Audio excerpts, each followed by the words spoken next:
La position de la RSS, c'est la gratuité scolaire. Je l'expliquerai rapidement. Ce que veut dire la gratuité scolaire, ce n'est pas que, voilà, l'éducation ne coûte plus rien. Voilà, on écarte complètement l'éducation du monde dans lequel nous vivons. Ça n'a rien à voir. Ce que dit la gratuité scolaire, c'est comment doit être financée nos universités.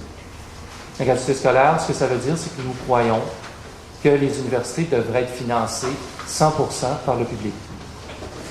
Lorsqu'on parle 100% par le public, nous mettons aussi de l'avant le fait que l'éducation doit être financée par un impôt qui est progressif.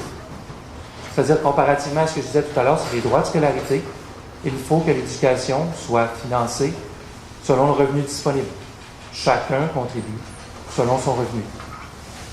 Sinon, nous risquons toujours de fixer les droits de scolarité à un montant soit trop faible pour ceux qui pourraient payer davantage ou trop élevé pour ceux qui ne peuvent plus l'assumer.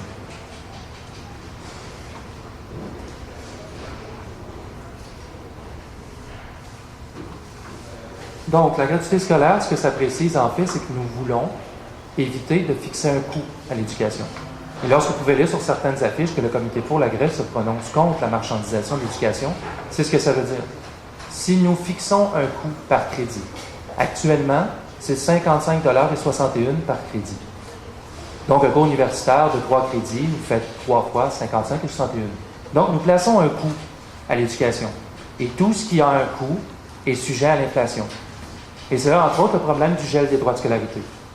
Nous avons pu, jusqu'à maintenant, bien que la facture étudiante a augmenté, entre autres, à cause des frais afférents, maintenir le 55,61 depuis plus de 10 ans maintenant. Par contre, c'est un argument qui ne tient plus la route. Économiquement parlant, si nous avons fixé un coût au produit qu'est l'éducation, ce coût doit augmenter avec l'inflation. Ce que la gratuité scolaire précise, c'est qu'il ne faut justement pas fixer un coût par crédit. Il faut que l'éducation soit subventionnée, soit financée par l'ensemble de la société québécoise.